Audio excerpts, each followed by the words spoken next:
ঢাকা দিল্লি পররাষ্ট্র সচিব পর্যায়ে আলোচনা, কূটনৈতিক টানাপোড়েন কাটিয়ে ওঠার বার্তা। ইউরোপের ২৭ দেশের রাষ্ট্রদূতের সঙ্গে প্রধান উপদেষ্টার বৈঠক।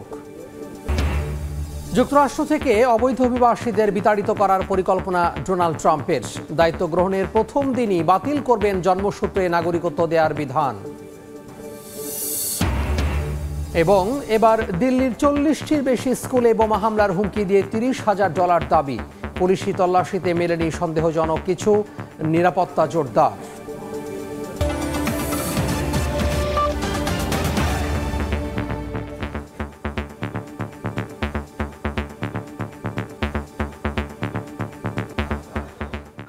আন্তর্জাতিক সময়ে সঙ্গে আছি আমি তোহা খান তামিম। ঢাকায় শেষ হলো বাংলাদেশ ভারত উচ্চ পর্যায়ের বৈঠক। বেলা ১১টায় রাষ্ট্রীয় অতিথি ভবন পদ্মায় অনুষ্ঠিত এ বৈঠকে দুই দেশের নেতৃত্ব দেন পররাষ্ট্র সচিবরা। বৈঠকে গুরুত্ব পায় তিস্তার পানি বন্টন, সীমান্ত হত্যা বন্ধ ও ভিসা কার্যক্রম স্বাভাবিক করার বিষয়টি। এরই মধ্যে পররাষ্ট্র উপদেষ্টার সঙ্গে সাক্ষাৎ করতে ভারতের পররাষ্ট্র সচিব বিক্রম মিশ্রি মন্ত্রণালয়ে গেছেন। বাংলাদেশ ভারত সম্পর্ক যখন চ্যালেঞ্জিং সময় পার করছে, এমন সময় ঢাকা সফরে এলেন ভারতের পররাষ্ট্র সচিব বিক্রম মিশ্রি। সোমবার সকাল 8:30টায় ঢাকায় অবতরণের পর 11টায় রাষ্ট্রীয় অতিথি ভবন পদ্মায় দ্বিপাক্ষিক বৈঠকে বসেন তিনি। 5 আগস্ট পট পরিবর্তনের পর দুই দেশের উচ্চ পর্যায়ের এটি প্রথম আলোচনা। দুই দেশের পররাষ্ট্র সচিব পর্যায়ের এই বৈঠকে তিস্তার পানি বন্টন, সীমান্ত হত্যা বন্ধ, ভিসা কার্যক্রম স্বাভাবিক করা এবং দ্বিপাক্ষিক বাণিজ্য ইস্যুতে আলোচনার কথা রয়েছে। দুই দেশের সাম্প্রতিক কূটনৈতিক টানাপোড়েন কাটিয়ে ওঠার বার্তা এই সফরে দুই দেশের তরফ থেকে দেওয়া হবে বলে জানা গেছে। আল আমিন তুষার, সময় সংবাদ, ঢাকা। এই মুহূর্তে রাষ্ট্রীয় অতিথি ভবন পদ্মায় কথা বলছেন পররাষ্ট্র সচিব। আমরা সরাসরি চলে যাব সেখানে।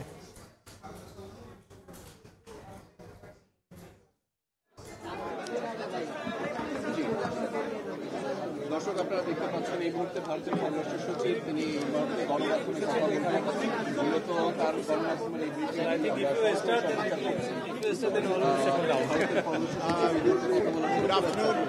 দেখতে পাচ্ছেন।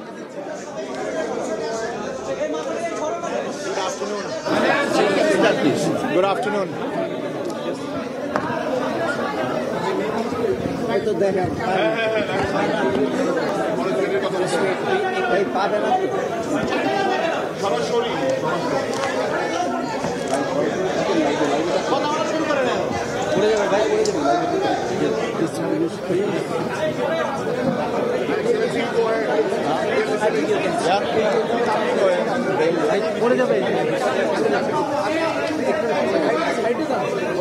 Good afternoon to all of you. I am here in. Shut up!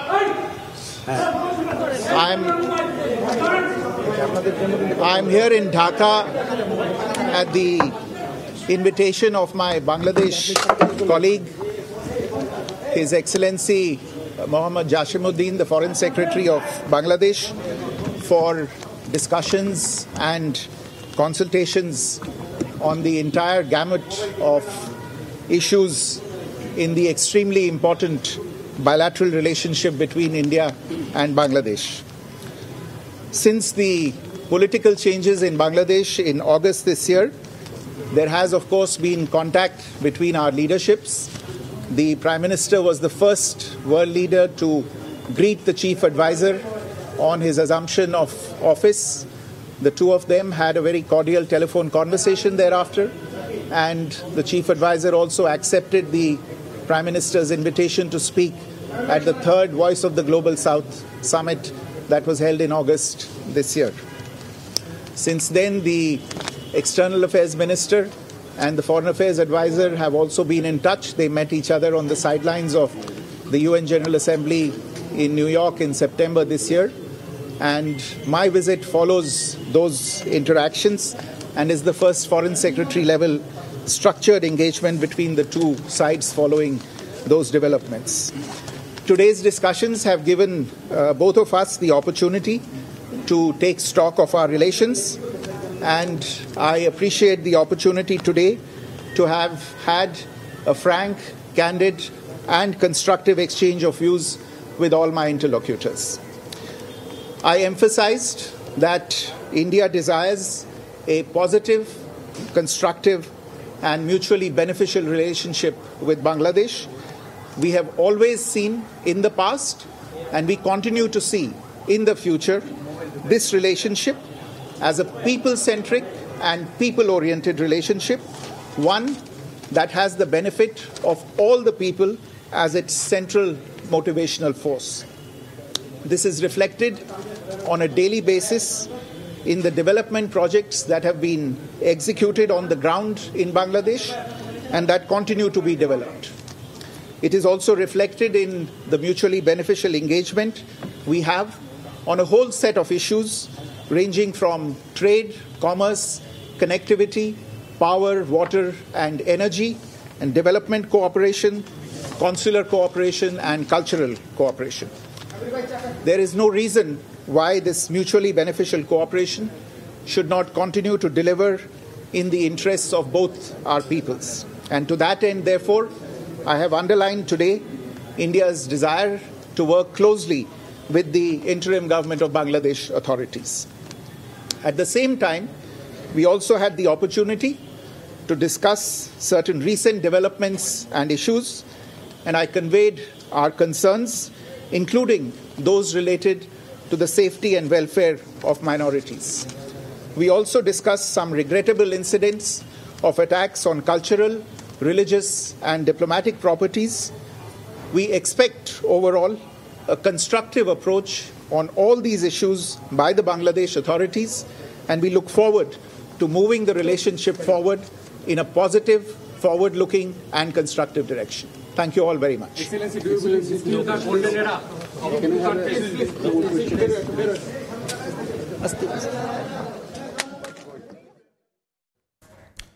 পররাষ্ট্র মন্ত্রণালয়ে পররাষ্ট্র সচিব গণমাধ্যমের সাথে কথা বলছিলেন।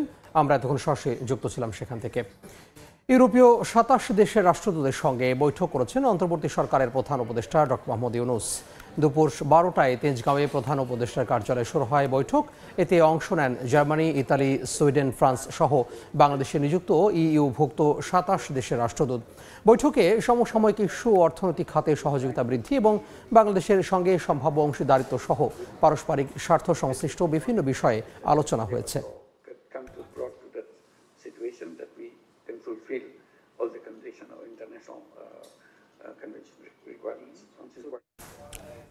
আন্তর্জাতিক সময় আরও থাকছে। দক্ষিণ কোরিয়ায় ক্ষমতাসীন দলের বিরুদ্ধে আবারও সামরিক আইন জারির পাঁয়তারা অভিযোগ বিরোধীদের, প্রেসিডেন্টের দেশ ত্যাগে নিষেধাজ্ঞা। সিরিয়ায় শান্তি ফিরিয়ে আনার পাশাপাশি সুষ্ঠু ও নিরপেক্ষ নির্বাচন আয়োজনের লক্ষ্যে 18 মাসের অন্তর্বর্তী সরকার গঠনের প্রস্তাব দিয়েছে দেশটির প্রধান বিরোধী দল। 6 মাসের মধ্যে নতুন সংবিধানের খসড়া তৈরি করে গণভোটের দাবি তাদের। এই বিজয়কে সিরীয়দের জন্য উৎসর্গ করেছেন বিদ্রোহী নেতা আবু মোহাম্মদ আল জোলারি। সিরিয়া পুনর্গঠনের সহযোগিতার কথা বললেও ইসরায়েলকে সঙ্গে নিয়ে দামেস্কে রাতভর বিমান হামলা চালিয়েছে যুক্তরাষ্ট্র। এদিকে দেশ ছেড়ে পালিয়ে পরিবারসহ রাশিয়ায় রাজনৈতিক আশ্রয় নিয়েছেন স্বৈরশাসক বাশার আল আসাদ। বিদ্রোহীদের অভিযানের মুখে পালিয়ে সপরিবারে রাশিয়ায় আশ্রয় নিয়েছেন সিরিয়ার ক্ষমতাচ্যুত প্রেসিডেন্ট বাশার আল আসাদ। মানবিক দিক বিবেচনা করে তাকে রাজনৈতিক আশ্রয় দেওয়ার কথা জানিয়েছে মস্কো। দেশটির চলমান সংকটময় পরিস্থিতিতে অবাধ ও সুষ্ঠু নির্বাচনের জন্য নিরাপদ, নিরপেক্ষ ও শান্ত পরিবেশ গড়ে তোলা প্রয়োজন বলে জানিয়েছেন বিরোধী নেতারা। আর এজন্য নির্বাচনের আগে 18 মাস পর্যন্ত অন্তর্বর্তী শাসন ব্যবস্থার কথা বলেছেন সিরিয়ার প্রধান বিদ্রোহী গোষ্ঠীর বিদেশ শাখার নেতা হাদি আল বাহরা। একই সঙ্গে 6 মাসের মধ্যে নতুন সংবিধানের খসড়া তৈরি করে এর ওপর গণভোটের দাবি জানিয়েছেন তিনি। আসাদ সরকারের পতনের পর প্রথম প্রতিক্রিয়ায় মার্কিন প্রেসিডেন্ট জো বাইডেন বলেছেন, দেশ পুনর্গঠনের এটা সিরীয়দের জন্য ঐতিহাসিক সুযোগ। তবে দেশটিতে কোনো সন্ত্রাসী গোষ্ঠী যেন মাথাচাড়া দিয়ে উঠতে না পারে সে বিষয়ে সজাগ থাকবে ওয়াশিংটন। যুক্তরাষ্ট্র থেকে অবৈধ অভিবাসীদের বিতাড়িত করার পরিকল্পনা করছেন নবনির্বাচিত প্রেসিডেন্ট ডোনাল্ড ট্রাম্প। এমনকি প্রেসিডেন্ট হিসেবে দায়িত্ব নেয়ার প্রথম দিনই জন্মসূত্রে নাগরিকত্ব বাতিলের পদক্ষেপ নেবেন তিনি। রোববার এক গণমাধ্যমে দেয়া সাক্ষাৎকারে বিষয়টি নিশ্চিত করেছেন ট্রাম্প নিজেই। আগামী 20 জানুয়ারি যুক্তরাষ্ট্রের 47তম প্রেসিডেন্ট হিসেবে দায়িত্ব নেবেন ডোনাল্ড ট্রাম্প। দ্বিতীয়বারের মতো মার্কিন মসনদে বসবেন এই রিপাবলিকান নেতা। এরই মধ্যে ক্যাপিটল হিলে শুরু হয়েছে প্রস্তুতি। রোববার এক গণমাধ্যমে সাক্ষাৎকার দেন নবনির্বাচিত মার্কিন প্রেসিডেন্ট। উঠে আসে অভিবাসী ইস্যুটি। ট্রাম্প বলেন, তার 4 বছরের মেয়াদে যুক্তরাষ্ট্রে অবস্থানরত সব অনিবন্ধিত ও অবৈধ অভিবাসীকে বিতাড়িত করার পরিকল্পনা করছেন তিনি। তবে স্বপ্নবান হিসেবে পরিচিত যুক্তরাষ্ট্রে যাওয়া অভিবাসীদের সুরক্ষার জন্য একটি চুক্তি করতে আগ্রহী ট্রাম্প। ওই সাক্ষাৎকারে ট্রাম্প আরো বলেন, প্রেসিডেন্ট হিসেবে দায়িত্ব নেওয়ার প্রথম দিনেই জন্মগত নাগরিকত্ব বাতিলের পদক্ষেপ নেবেন তিনি। বর্তমান আইনে যুক্তরাষ্ট্রে জন্মগ্রহণকারী সবাইকে দেশটির নাগরিকত্ব প্রদান করা হয়। যুক্তরাষ্ট্রের বিভিন্ন গণমাধ্যম জানায়, ট্রাম্প দায়িত্ব নেওয়ার পর অবৈধ অভিবাসনকে জাতীয় জরুরি অবস্থা ঘোষণা করতে পারেন। এই উদ্যোগ বাস্তবায়নের জন্য ট্রাম্প ফেডারেল সরকারের বিভিন্ন সংস্থাকে ব্যবহার করবেন বলে ধারণা করা হচ্ছে। যুক্তরাষ্ট্রের হোমল্যান্ড সিকিউরিটি বিভাগের তথ্য অনুযায়ী 2022 সালের জানুয়ারিতে যুক্তরাষ্ট্রে প্রায় 1,10,00,000 অনিবন্ধিত ও অবৈধ অভিবাসী ছিল। এই সঙ্গে বর্তমানে আরও বেড়েছে বলে মনে করা হচ্ছে। রাহানুল রানা, সময় সংবাদ। দিল্লি 40টিরও বেশি স্কুলে বোমা হামলার হুমকি দেওয়া হয়েছে।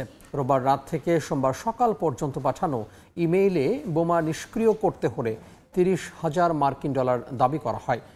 ঘটনাস্থলে পৌঁছে বোমা নিষ্ক্রিয়করণ স্কোয়াড ও ডগ স্কোয়াড তল্লাশি চালায়, তবে এখন পর্যন্ত সন্দেহজনক কিছু পাওয়া যায়নি বলে জানিয়েছে কর্তৃপক্ষ।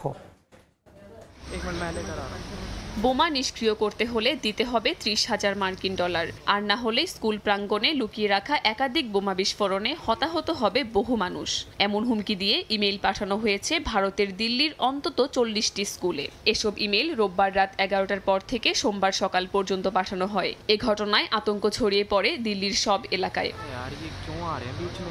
ইমেইলে আরও বলা হয়, পেতে রাখা বোমাগুলো ভালোভাবে লুকানো আছে। বিস্ফোরণে ভবনের তেমন কোনো ক্ষতি না হলেও অঙ্গহানি হতে পারে অনেকের। स्कूल की ओर से मैसेज आया सुबह 8:15 पे कि स्कूल में बम है, तो फिर बच्चों को लेने के लिए, अब न्यूज़ फेक है या सही है पता नहीं, बट हम रिस्क नहीं ले सकते, इसलिए स्कूल वालों ने भी बहुत अच्छे से मैनेज किया सब कुछ। সোমবার সকালে শিক্ষার্থীরা স্কুল প্রাঙ্গণে প্রবেশ করার আগেই স্কুল কর্তৃপক্ষ সতর্কবার্তা জারি করে বাড়ি পাঠিয়ে দেওয়া হয় উপস্থিত শিক্ষার্থীদের। ঘটনার পরপরই তদন্ত শুরু করে দিল্লি পুলিশ। বোমা স্কোয়াড ও ডগ স্কোয়াড নিয়ে তল্লাশি শুরু করে স্কুলগুলোতে। তবে এখন পর্যন্ত সন্দেহজনক কিছু পাওয়া যায়নি বলে জানিয়েছে কর্তৃপক্ষ। পুলিশ জানায়, স্কুলগুলোকে টার্গেট করে ক্রমাগত এ ধরনের হুমকি দেওয়া হচ্ছে। এর সঙ্গে জড়িতদের চিহ্নিত ও আটক করতে পুলিশ অভিযান অব্যাহত রেখেছে বলেও জানানো হয়। এর আগেও ভারতের বিভিন্ন রাজ্যে স্কুলে ও যাত্রীবাহী বিমানে বোমা হামলার হুমকি দেওয়া হয়। এর আগে গেল শনিবার ভারতের প্রধানমন্ত্রী নরেন্দ্র মোদীকে বোমা মেরে হত্যার হুমকি দিয়ে বার্তা পাঠানো হয় মুম্বাই পুলিশের হোয়াটসঅ্যাপ নম্বরে। টানা এসব বোমা হামলার হুমকিতে আতঙ্ক শুরু হয়েছে দেশ জুড়ে। কাকুলি আখতার, সময় সংবাদ। দক্ষিণ কোরিয়ার ক্ষমতাসীন দল আবারও সামরিক আইন জারির চেষ্টা করছে বলে অভিযোগ তুলেছে দেশটির বিরোধী দল। সাধারণ মানুষ আর বিরোধীদের চাপের মুখে প্রেসিডেন্টের পদত্যাগে দেশ ত্যাগে নিষেধাজ্ঞা দেওয়া হয়েছে। এদিকে ক্ষমতা ছেড়ে দেওয়ার পরও জালিয়াতির অভিযোগে সাবেক প্রতিরক্ষা মন্ত্রীকে গ্রেফতার করেছে পুলিশ। এই পরিস্থিতিতে শেয়ার বাজারের ধস নেমেছে। এতে ভোগান্তিতে পড়েছেন সাধারণ মানুষ।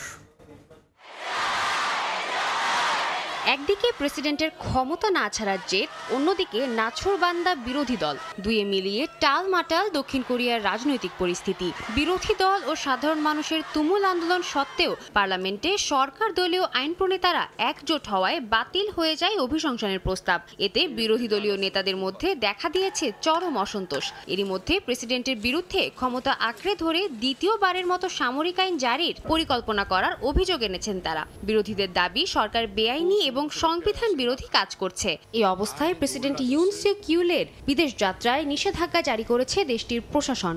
অন্যদিকে ক্ষমতা ছেড়ে দেওয়ার পরেও জালিয়াতির অভিযোগে গ্রেফতার হয়েছেন ইউন সরকারের সাবেক প্রতিরক্ষা মন্ত্রী কিম ইয়ং হুন।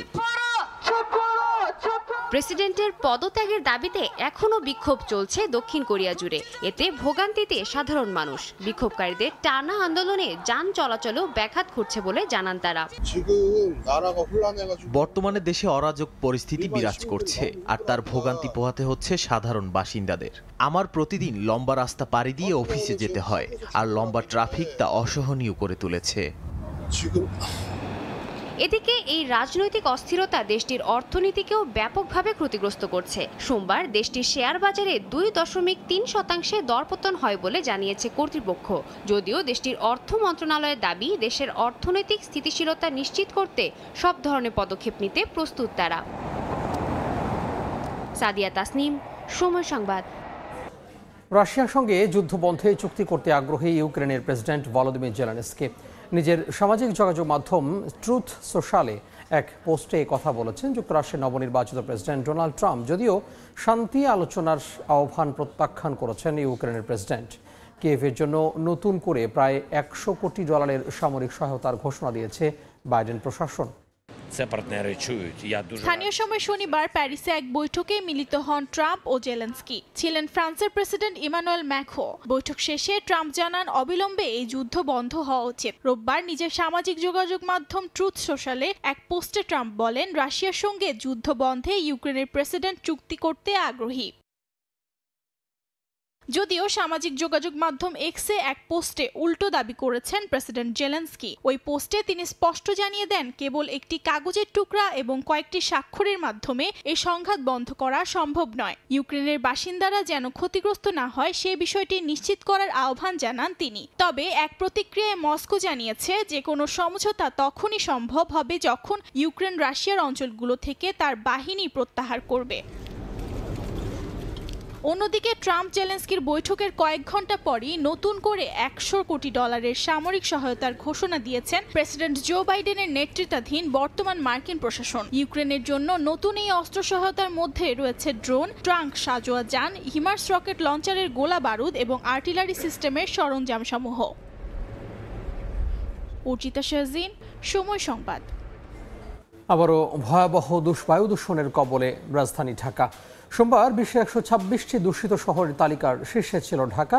আজ সকাল 9টায় বায়ুর মান পর্যবেক্ষণকারী সংস্থা এয়ার কোয়ালিটি ইন্ডেক্সের সূচক AQI থেকে এই তথ্য জানা গেছে। সংস্থাটি জানায়, সোমবার ঢাকার AQI স্কোর ছিল 305। বায়ুর মান 300 পার হলেই তাকে দুর্যোগপূর্ণ বলা হয়। ঢাকা দীর্ঘদিন ধরে বায়ু দূষণজনিত সমস্যায় জর্জরিত। রাজধানীর বায়ুর গুণগত মান সাধারণত শীতকালে অস্বাস্থ্যকর হয়ে ওঠে আর বর্ষাকালে উন্নত হয়। বিশ্ব স্বাস্থ্য সংস্থার তথ্য বলছে, কেবল বায়ু দূষণের কারণে প্রতি বছর বিশ্বজুড়ে প্রায় 70 লাখ মানুষের মৃত্যু হয়।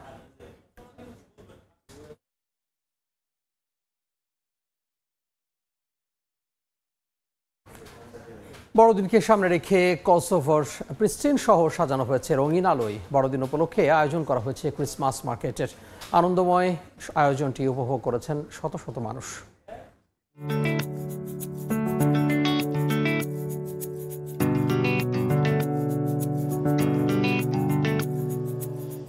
শহরের মাঝখানে সান্টা ক্লসের অবয়ব, তার পাশেই সাজানো দুটি বড় উপহারের বাক্স।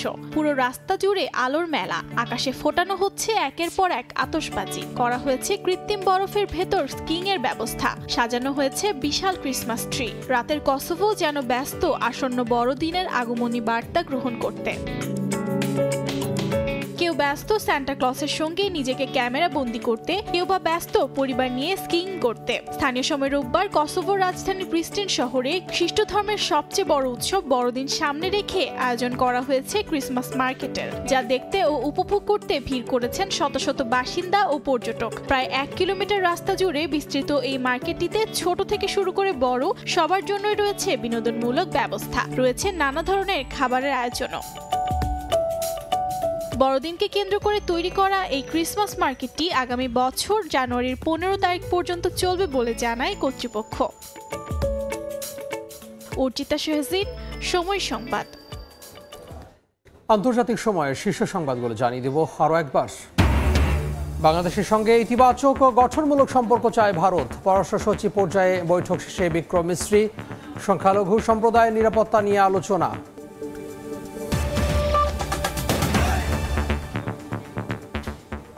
এ ছিল আন্তর্জাতিক সময়ে। সঙ্গে থাকুন সময়ের।